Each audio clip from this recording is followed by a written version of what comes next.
In this video, I'll be baking brownies to depict the use of chemistry in the kitchen, and I'll be explaining the chemical reactions that take place throughout the process.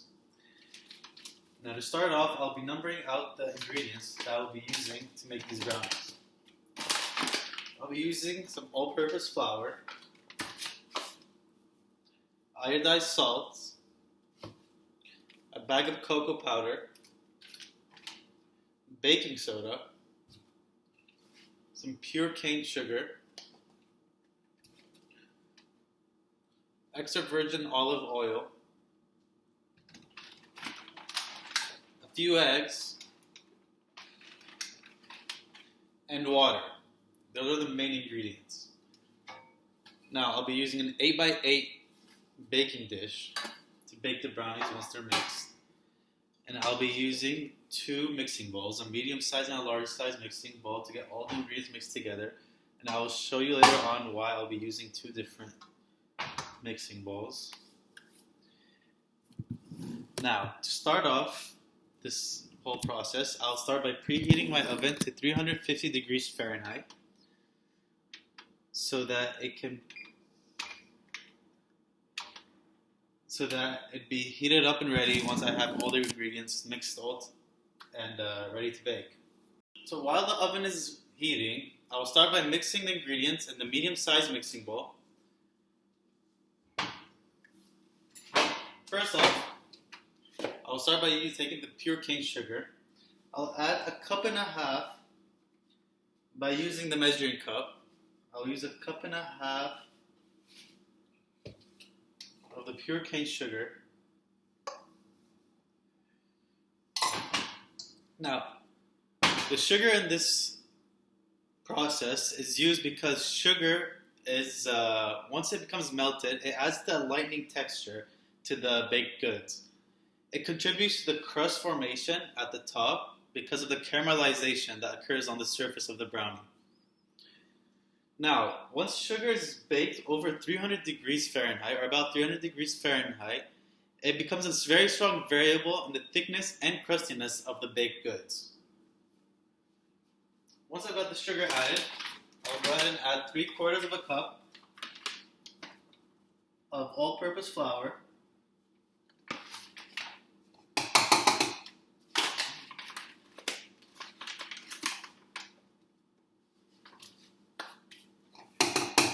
into the medium-sized mixing bowl.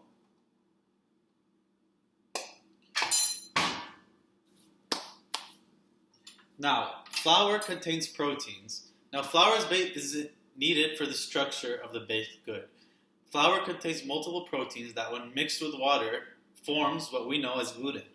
Gluten provides the elastic structure that allows the leavening of the baked good and gives it that rise in texture.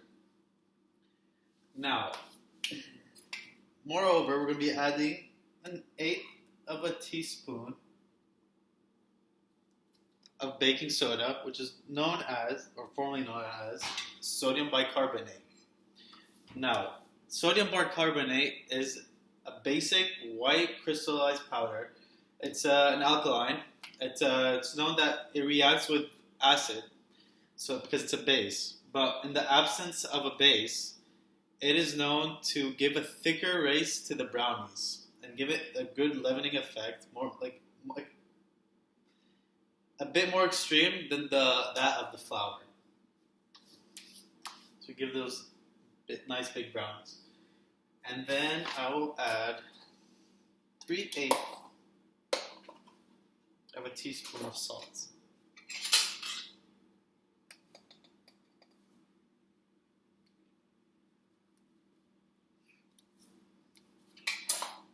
Now, once I have all these ingredients in the medium-sized mixing bowl, and if you notice, these are the powdered or dry ingredients. I put them in the medium-sized mixing bowl. Once I have them all in there, I will put that aside and grab the large-sized mixing bowl so I can get ready to mix everything else that is non-powder, which is liquidy and the oil and such. Now the next step, I'll be taking the large mixing bowl. I'll be adding the wet ingredients into this bowl and mixing them.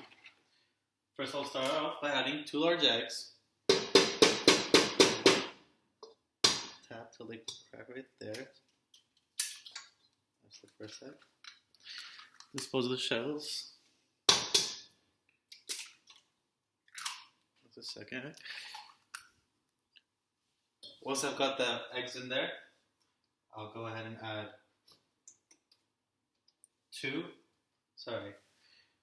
half a cup of olive oil.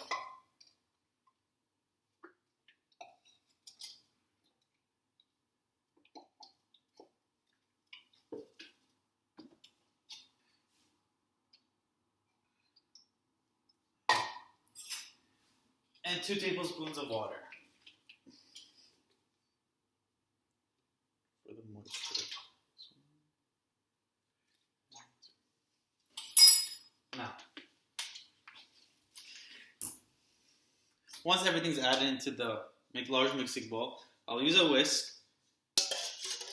Try and whisk everything around. Now, eggs. First, I was mixing. Now, eggs are made of 90% egg whites. Are made of 90% water and 10% proteins.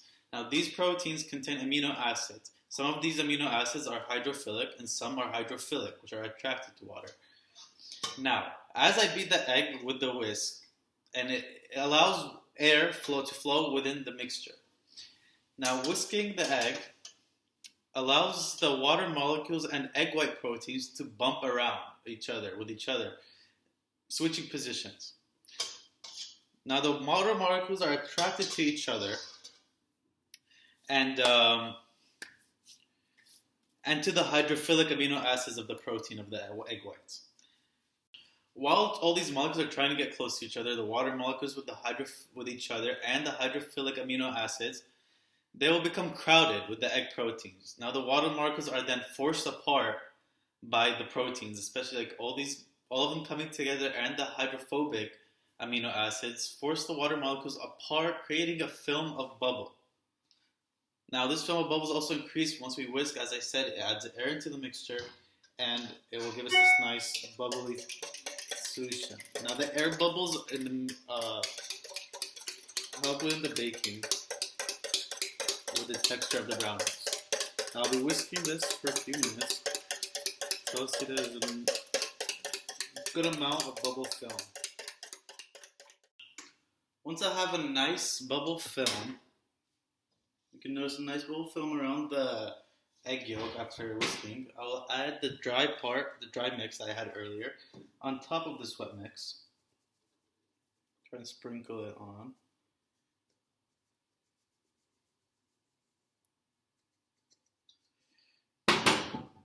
Now that everything's in one bowl, try mixing again.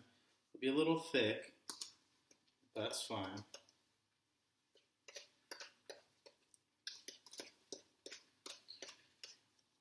While whisking the eggs, we'll try and make sure not to over whisk them so that there's a little moisture left in the eggs.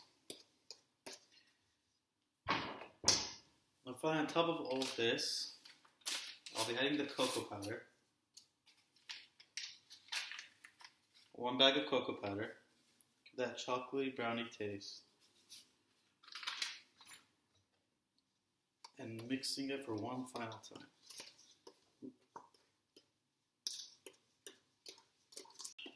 Now, once this reaction mixture is all homogeneous, thick and mixed, but I'm done with the whisk.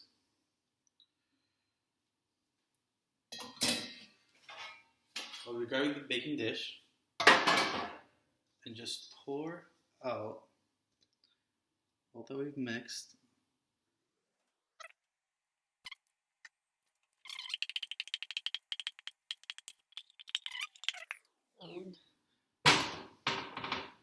I use a spatula to make sure it's nice and flat on top.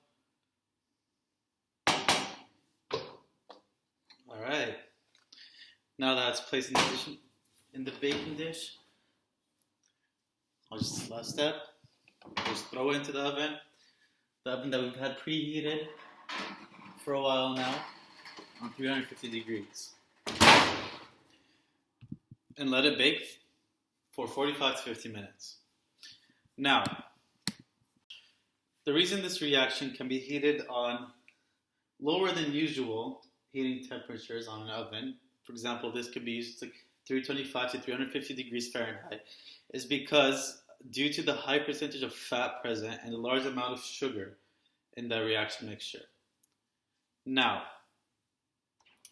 the sugar, when heated at above 300 degrees Fahrenheit, experiences a complex series of reactions known as the Maillard reactions, which allow it to caramelize and give the brownie a good thick and good crustness. Crusty, nice, thick brownie. Now, all we have to do is just wait till the oven's done baking and we'll see the final results. Now, after 40 minutes have passed, I turned off the oven, allowed the brownies to cool for a minute or two, and then now, collect the results.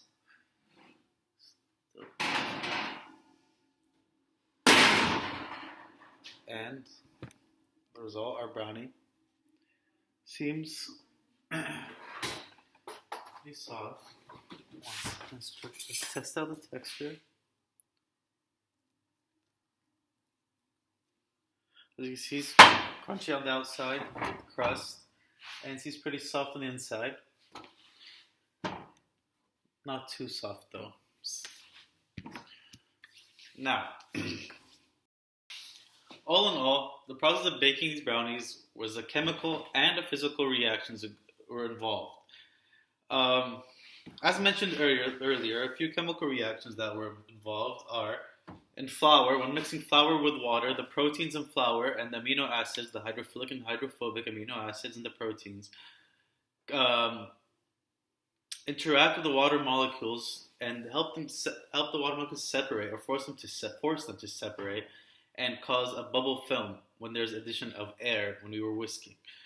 Other than that, there was also, during the addition of water and oil, there was an emulsification process. So emulsification is the combination of two ingredients which normally they wouldn't mix, such as the oil and water. Oil, which is known as to be a non-polar molecule, whereas water is a very polar molecule, shouldn't mix because likes like. So polar only mixes with polar molecules and vice versa, and same with the non-polar. However, during the emulsification process, it allows the water and oil molecules to be mixed properly so that the freshness and integrity of the baked goods is improved. When the oil and water were whisked with the eggs, the oil droplets were broken down into tiny droplets that were mixed into the water solution, creating a solution where they're mixed in. And this is due to the help of the proteins in the eggs, which actually act as emulsifiers, because the proteins, as mentioned earlier, have both hydrophilic and hydrophobic amino acids. Now, the hydrophobic amino acids will mix with the eggs, whereas the hydrophilic amino acids will mix with the water. Now, all this together is the process of emulsification, which forms a homogeneous solution rather than two immiscible phases. The final chemical reaction that I'll be discussing that occurred today is the Maillard reaction. Now, although the Maillard reaction is not fully understood yet, what is known is that the Maillard reaction is a set of simultaneous reactions that occur between the amino acids, in this case from the egg white, because it's made out of 10% proteins, and the reducing agents, which is in this case sucrose, because we added pure cane sugar. Now, when these two reactants, the amino acids and the reducing sugars, react with under heat above around 300 degrees Fahrenheit, it causes a browning effect that occurs in these baked goods, such as brownies and cookies, and gives it a distinctive taste. And that wraps up the chemical reactions that occurred during baking of these brownies, and thank you.